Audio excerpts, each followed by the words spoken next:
Assalamualaikum warahmatullahi wabarakatuh. Kami dari kelompok 2 dengan judul pembahasan yaitu jaringan ikat. Sebelum masuk ke pembahasan, mari kita perkenalkan anggota kelompoknya. Yaitu saya sendiri Khairunisa dengan NPM 1906 1500 100012. Saya sebagai penjelas pertama. Berikutnya ada Rini Aulia Putri 1906 1500 1013 sebagai penjelas kedua. Berikutnya ada Fitria Ningsi dengan NPM 1906 1500 1018 sebagai penjelas ketiga. Berikutnya ada Diah Nur Aulia sebagai penjelas ketiga, keempat dengan NPM 1906 1500 1015. Nah, langsung saja kita lanjut ke pembahasan. Saya selaku penjelas pertama akan menjelaskan apa itu jaringan ikat. Nah, jaringan ikat itu merupakan perkembangan dari mesenkim. Mesenkim berasal dari mesoderm. Mesoderm merupakan lapisan tengah dari embrio. Nah, jaringan ikat sering disebut jaringan penyokong atau jaringan penyambung. Nah, jaringan ikat ini terletak tidak berhimpitan rapat, akan tetapi tersebar. Fungsi jaringan ikat.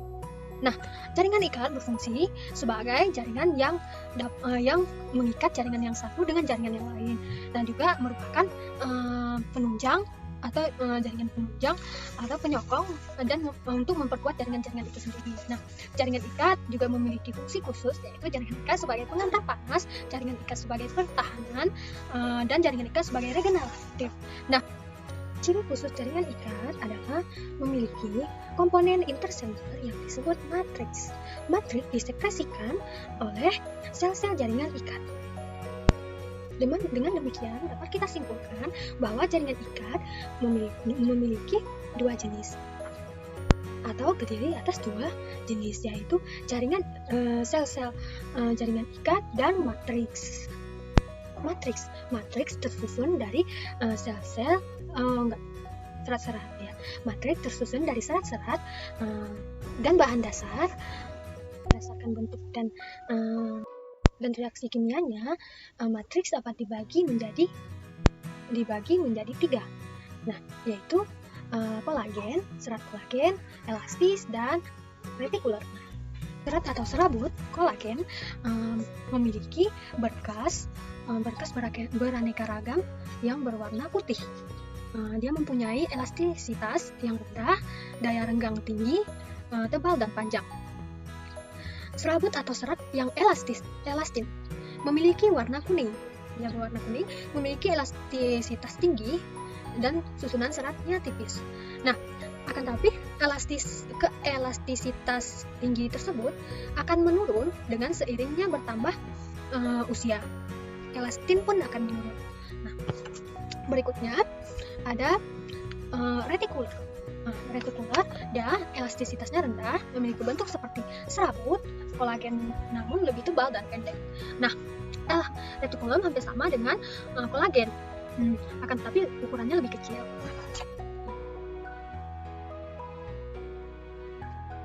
Serabut serabut retikuler ini berperan sebagai penghubung atau menghubungkan antara jaringan ikat dengan jaringan lain.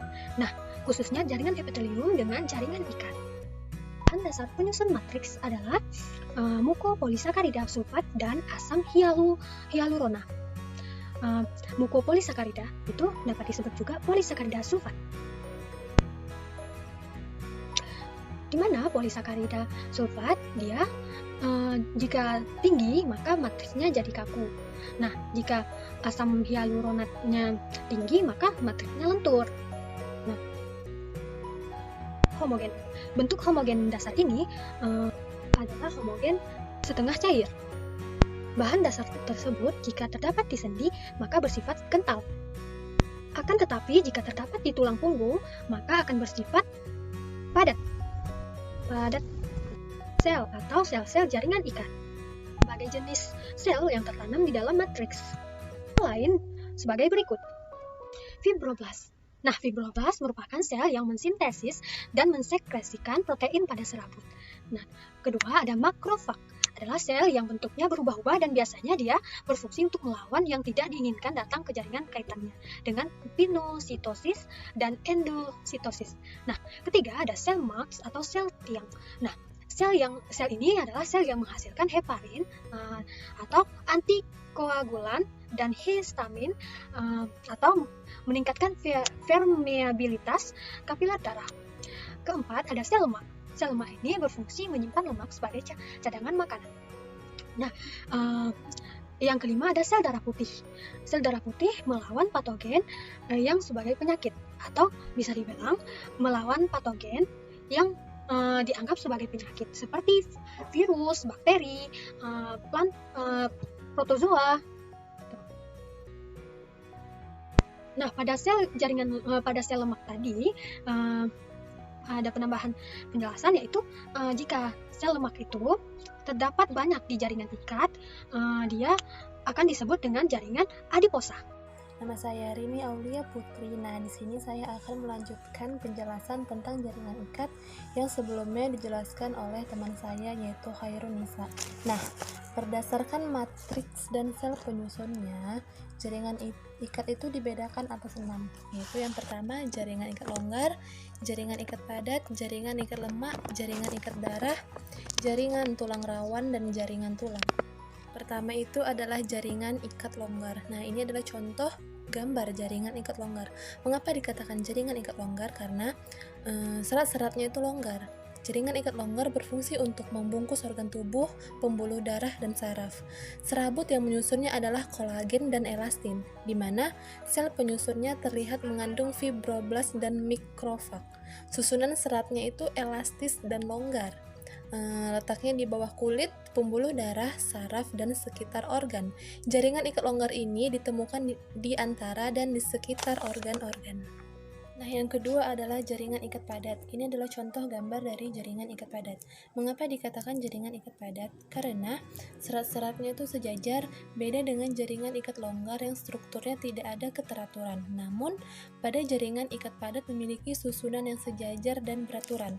Lalu jaringan ikat padat itu serabut penyusunnya adalah serabut kolagen yang mempunyai sifat fleksibel namun tidak elastis. Selnya sama dengan jaringan ikat longgar, yaitu fibroblast dan makrofag, karena dia bersifat fleksibel namun tidak elastis. Ditemukan pada hubungan antara tulang dan otot yang disebut dengan tendon, dan juga hubungan antara tulang dan tulang yang disebut dengan ligamen. Dengan kata lain, jaringan ikat padat adalah jaringan yang mengisi atau menghubungkan antara sesuatu yang lebih berat. Saya akan melanjutkan presentasi dari saudara Rini Aulia Putri.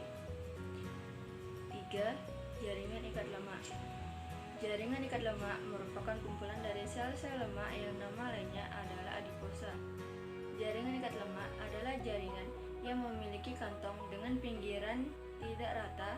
Kantong ini adalah tempat untuk mengisi cairan atau tetesan-tetesan lemak, sehingga yang tidak rata itu disebut lemak. Seratnya tersusun dari kolagen.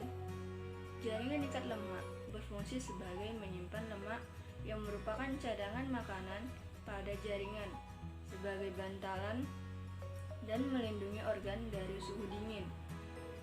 Dari segi letak, jaringan ikat lemak ini ada di seluruh tubuh, di bawah permukaan epidermis kulit, di antar persendian, di antar jaringan, juga termasuk di dalam sumsum tulang. Tanpa adanya lemak, maka bahaya sekali bagi organ. Jika adanya benturan atau guncangan, akan bisa merusak organ. Jaringan ikat darah.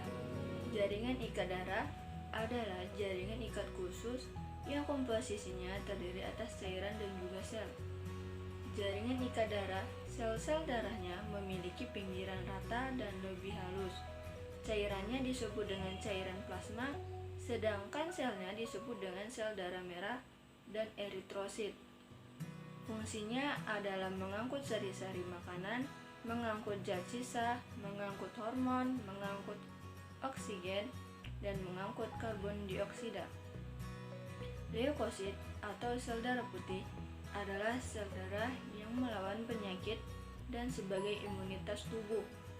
Trombosit atau keping-keping darah yang berperan pada proses pembekuan darah. Jaringan ikat darah letaknya ada di seluruh tubuh. Baiklah, saya Diah Nur Aulia akan melanjutkan presentasi dari teman saya. Selanjutnya adalah jaringan ikat tulang rawan. Jaringan ikat tulang rawan sering disebut dengan kartilago. Jaringan ikat tulang rawan tersusun dari dua komposisi, yaitu matriks dan sel.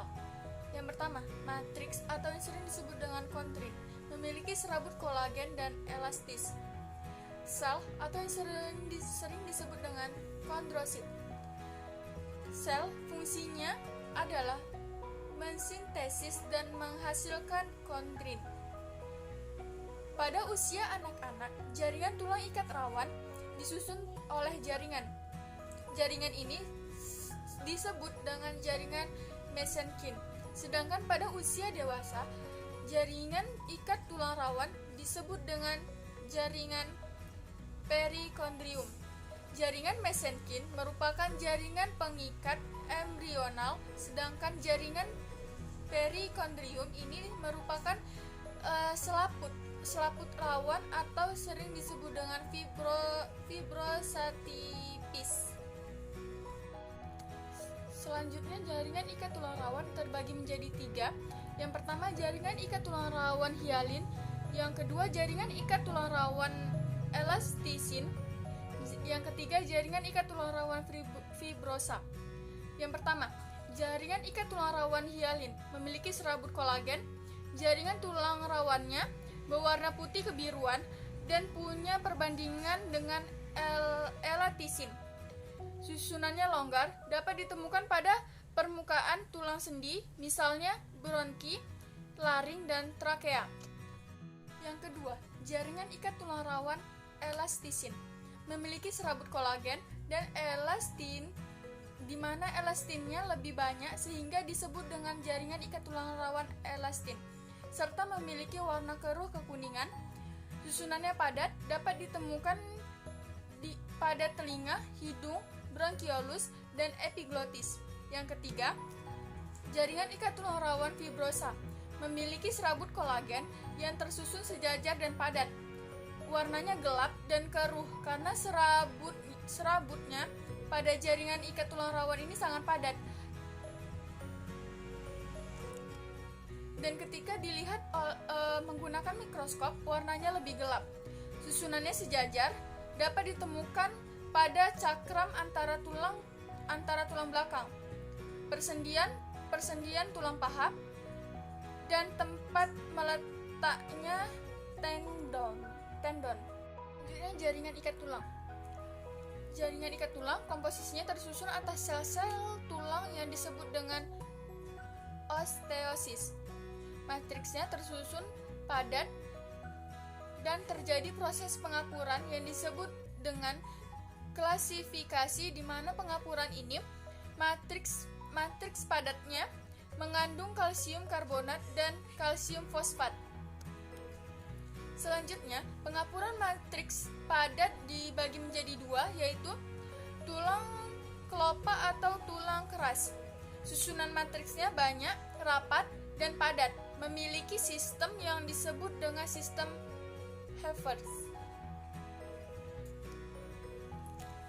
Sistem Havertz ini merupakan sekumpulan lamela-lamela. Tulang kelopak atau tulang keras dapat ditemukan pada tulang-tulang pipa atau tulang panjang, misalnya pada tulang lengan, tulang betis, terutama adalah tulang pada penyusun alat gerak, berfungsi sebagai penguat. Selanjutnya, tulang bunga karang atau tulang sponsa. Susunan matriksnya longgar, tidak rapat, dan memiliki rongga serta tidak akan ditemukan sistem Havertz. Fungsinya membentuk rangka tubuh, juga melindungi jaringan lunak. Dapat ditemukan pada tulang pipih dan jaringan tulang bunga karang. Bunga karang ini memiliki rongga-rongga. Sekian presentasi dari kelompok kami. Mohon maaf jika ada kata-kata yang salah. Saya akhiri. Assalamualaikum warahmatullahi wabarakatuh.